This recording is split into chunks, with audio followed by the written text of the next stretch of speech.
everyone, I am Ifra. Hope you are doing well. तो start करते हैं आज का टॉपिक। आज हम पढ़ने वाले हैं रिसीट वाउचर का ही लास्ट है ये, बिल्कुल डिटेल में पढ़ रहे हैं कि कैसे रिलेटेड एंट्री अगर हमें करनी होती है रिसीट वाउचर में, सिंगल एंट्री मोड और डबल एंट्री मोड दोनों तरीके से हम समझ चुके हैं। बट आज क्या देखेंगे, मान लेते हैं अगर हमें एंट्री जो करनी है रिसीट वाउचर में वो कैसे करनी है, बैंक से रिलेटेड एंट्रीज होती है तो वो कैसे होती है। ठीक है, तो यहाँ पर रिसीट वाउचर को सबसे पहले आपको ओपन करना है। तो यहाँ पे मैं आपको दिखा देती हूँ कि प्रीवियस सेशन में हमने जो एंट्रीज की थी ताकि क्लैरिटी आ जाए। कमीशन रिसीट की, इंटरेस्ट रिसीट की और रेंट रिसीट की एंट्री की थी, आप ओपन भी कर सकते हैं। ठीक है, तो यहाँ से मैं इसको करती हूँ ऑलरेडी से डिलीट।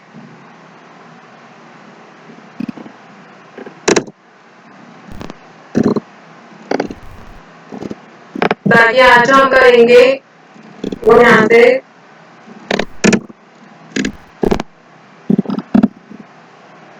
अब देखिए इनडायरेक्ट इनकम जो है वो आपको कुछ भी शो नहीं हो रहा है। यहाँ पर प्रॉफिट एंड लॉस में जाएंगे तो यहाँ पे सिर्फ कैपिटल ही आपको शो हो रही है 4 लाख। बैलेंस शीट में जाएंगे तो 4 लाख की सिर्फ कैपिटल शो हो रही है। ठीक है, तो यहाँ पर आपको अकाउंटिंग वाउचर्स पे वापस आना है। तो यहाँ पे क्या है कि डबल एंट्री मोड ओपन है। डबल एंट्री मोड ओपन करने के लिए क्या करना होता है, फंक्शन की इसमें से F12 पर एंटर करेंगे और इसमें सेकेंड लाइन में लिखा होता है यूज सिंगल एंट्री मोड। इसके क्या करना है, आपको नो करना है तो डबल एंट्री मोड हो जाएगा। अगर आपके सिस्टम में डेबिट और क्रेडिट नहीं शो रहा है तो यहाँ पर इसके नीचे ही use debit credit instead of to by during entries को यूज करना है, वो डेबिट क्रेडिट की फॉर्म में शो हो जाएगा। ठीक है, अब देखते हैं कि हमारा बिजनेस तो स्टार्ट है पहले से ही 4 लाख रुपए से। अभी क्या करना है कि हमें मान लेते हैं कमीशन रिसीव हो रही है, बट कैसे, बैंक से हुई है। ठीक है, मतलब कि चेक से कमीशन रिसीव हुई है। तो यहाँ पे क्या करेंगे,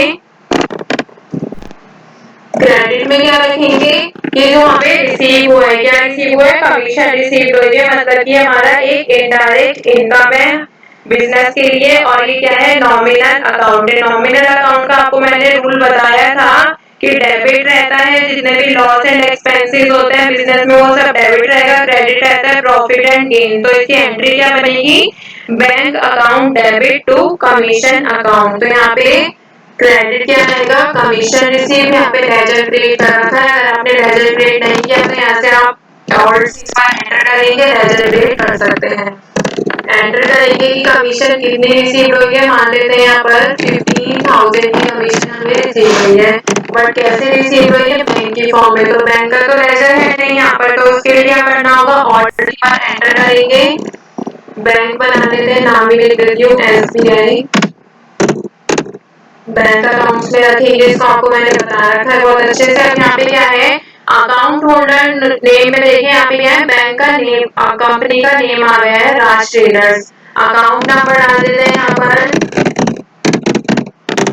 IFSC कोड डाल देते हैं। अब यहाँ पे क्या है कि ब्रांच, ये जो ब्रांच है कहाँ पर है, मान लेते हैं तिलक नगर।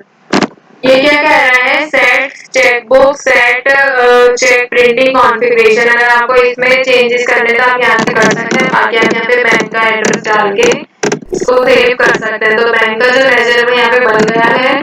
और देखिए यहाँ पे क्या आया है, bank allocation for SBI for 15,000। तो यहाँ पे आप चेक या फिर DD लिखा है 15,000 है, इंस्ट्रूमेंट नंबर लिखना है आपको, जैसे 12 लिख देती हूँ मैं यहाँ पे, स्टॉक यहाँ पर डेट लिखनी है, बैंक लिख देते हैं, कौन सा बैंक है यहाँ पर स्पेसिफाई कर देते हैं SBI।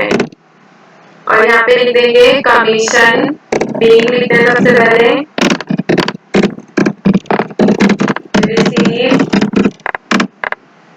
By bank. आप देखिए यहाँ पर क्या है, बैलेंस शीट पे जाएंगे तो करंट एसेट्स में 15,000 जो हमें शो हो रहा है। ये कैश इन हैंड में ऐड क्यों नहीं हुआ, प्रीवियस सेशन में आपने देखा होगा कि हमने डबल एंट्री हो या फिर सिंगल एंट्री मोड हो, कैश की एंट्री कर रहे थे तो जितनी भी हम एंट्रीज कर रहे थे वो सब किस में आती, कैश इन हैंड में ही शो हो रही थी। बट ये क्या है, बैंक अकाउंट का यहाँ पे एक न्यू ग्रुप बन गया है जिसमें कि हमने SBI को ऐड कर दिया है। ठीक है, तो यहाँ पे प्रॉफिट एंड लॉस पे आते हैं, इनडायरेक्ट इनकम है बट कैसे है, बैंक से हुई है। वापस से आते हैं अकाउंटिंग वाउचर्स पे। अब देखिए यहाँ पे कमीशन रिसीव किया था, अभी इंटरेस्ट रिसीव और रेंट रिसीव रह गया है डबल एंट्री भी। तो पहले हम इंटरेस्ट रिसीव देख लेते हैं यहाँ पर। अब देखिए इंटरेस्ट रिसीव हो रहा है कंपनी को कि 15,000 का इंटरेस्ट है, या फिर 7,000 लिख लेते हैं। तो यहाँ पे लिखेंगे इंटरेस्ट क्रेडिट में, क्योंकि वो हमारी एक इनडायरेक्ट इनकम है, तो यहाँ पे लिख लेते हैं 7,000। बट कैसे रिसीव हो रही है? एसबीआई मतलब कि बैंक के फॉर्म में, चेक के फॉर्म में रिसीव हो रही है। तो यहाँ पे देखिए पहले 15,000 था, अब 7,000 ऐड हो गए, टोटल कितना हो गया? 22,000 जो है यहाँ पर शो है। यहाँ पे आप इंस्ट्रूमेंट नंबर पहले 12 था, यहाँ पे 13 डाल देते हैं, बैंक का नेम लिखेंगे, स्पेसिफाई कर देते हैं एसबीआई, और यहाँ पे आप नरेशन में लिख सकते हैं बीइंग इंटरेस्ट रिसीव, ठीक है। अब यहाँ पे अगर आपको थर्ड एंट्री करनी होगी रेंट रिसीव से, तो देखिए ये भी एक इनडायरेक्ट इनकम है बिजनेस के लिए, कि आपने क्या कर रखा है, अपना ऑफिस है नीचे, तो आपने उसको रेंट पर दे रखा है, तो वो भी क्या हो रहा है, गुड्स से अलग इनकम आ रही है। रेंट रिसीव करेंगे, 8,000 लिख लेते हैं यहाँ पर, बैंक से आ रहा है, कंट्रोल ए से कर देंगे सेव। अब देखिए अगर मैं यहाँ पे लिखती भी हूँ कि हमें कमीशन रिसीव हुई है, बट कैसे हुई है, 10,000 लिख लेते हैं कैश की फॉर्म में। तो अब यहाँ पे देखिए चेंजेस क्या आएंगे, वापस जाते हैं प्रॉफिट एंड लॉस पे, इनडायरेक्ट पे देखिए कमीशन रिसीव टोटल तो यहाँ पे दिखा रहे हैं कि पहले 15,000 और 10,000 25,000, बट ये अलग अलग तरीके से हुई है, कैश से और बैंक से, और ये भी बैंक से हुई है, ये भी। तो अगर मुझे बैंक के उस पे जाना होगा तो बैलेंस शीट में आऊंगी, यहाँ पे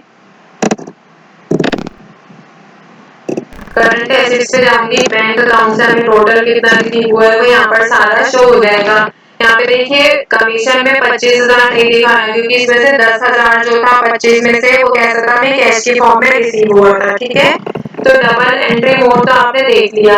आप मान लेते हैं कि हमें सिंगल एंट्री मोड में एंट्री करनी है, तो कैसे करेंगे, F12 पर एंटर करेंगे, इसको जो सेकंड ऑप्शन है यूज सिंगल एंट्री मोड, इसको कंट्रोल ए से सेव कर लेंगे। अब यहाँ पे करना है आपको कि जिस भी फॉर्म में आपको इनडायरेक्ट इनकम रिसीव हो रही है, तो बैंक फॉर्म में हो रही है यहाँ पे बैंक से, तो यहाँ पे लिख लेते हैं रेंट रिसीव, कितना हुआ है 15,000, और कंट्रोल ए से यहाँ पे आगे बढ़ेंगे, इंस्ट्रूमेंट नंबर डाल देते हैं, बैंक का नेम लिख देते हैं स्पेसिफाई करके एसबीआई, और ये हो जाएगा यहाँ से सेव।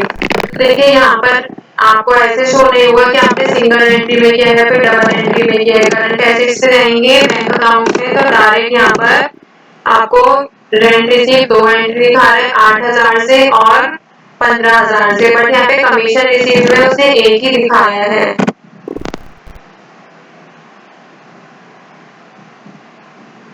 क्योंकि एक कैश से हुई है, एक बैंक से, यहाँ पे क्या है दोनों बैंक से हुई है, तो दोनों को अलग अलग यहाँ पे दिखा रहा है, ठीक है।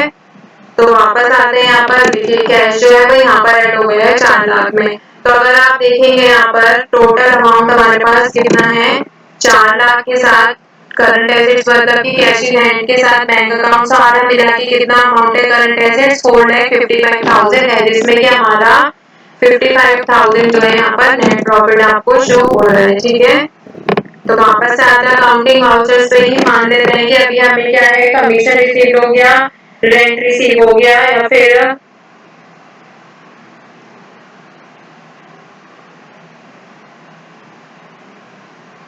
और कोई अदर सोर्स लिख लेते हैं, इंटरेस्ट लिख लेते हैं।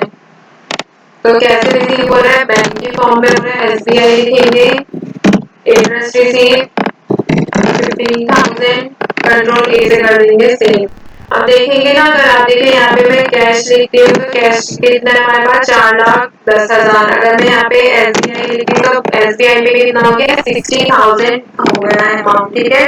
तो प्रॉफिट एंड लॉस में जाएंगे, 70,000 हमारा इनडायरेक्ट इनकम से हमें मिला है। कमीशन रिसीव यहाँ पे टोटल दिखा रहे हैं, चाहे वो कैश से हो बैंक से हो, इंटरेस्ट रिसीव दिखा रहे हैं, चाहे हमने एक एंट्री की हो 2 एंट्रीज पर एंटर करेंगे तो हमें पता चलेगा कि हमने 2 एंट्रीज का हुआ है। यहाँ पे क्या कर रहा है, टोटल अमाउंट शो कर रहा है क्रेडिट में, ठीक है, क्योंकि अब ये सब क्या था, क्रेडिट। यहाँ पे बैंक और कैश क्या था, वो सब डेबिट था। ठीक है, बैंक कितना रिसीव हुआ है, 23,000। तो बैलेंस शीट में आते हैं, अब देखिए हमारी कंपनी में टोटल अमाउंट है कितना, 4,70,000 हमारी कंपनी में अभी अमाउंट है। इसमें मैं एंटर करूंगी तो कैश कितना है, 4,10,000, और यहाँ पर बैंक देखूंगी तो बैंक कितना है, 60,000 है। तो आई होप आपको रिसीट वाउचर से कोई भी डाउट नहीं रहा होगा। सभी टॉपिक हमने कंप्लीट कर लिए हैं, बिल्कुल डिटेल में पढ़ा है कि अगर सिंगल एंट्री मोड में एंट्री करनी होती है तो कैसे होती है, डबल एंट्री मोड में एंट्रीज करनी होती है तो कैसे होती है, और अगर बैंक से रिलेटेड एंट्रीज होती है, चाहे वो सिंगल एंट्री मोड है या फिर डबल एंट्री मोड, तो कैसे एंट्री होती है। तो टॉपिक होता है यहाँ पे कंप्लीट। मिलते हैं नेक्स्ट सेशन में। Stay tuned and thank you.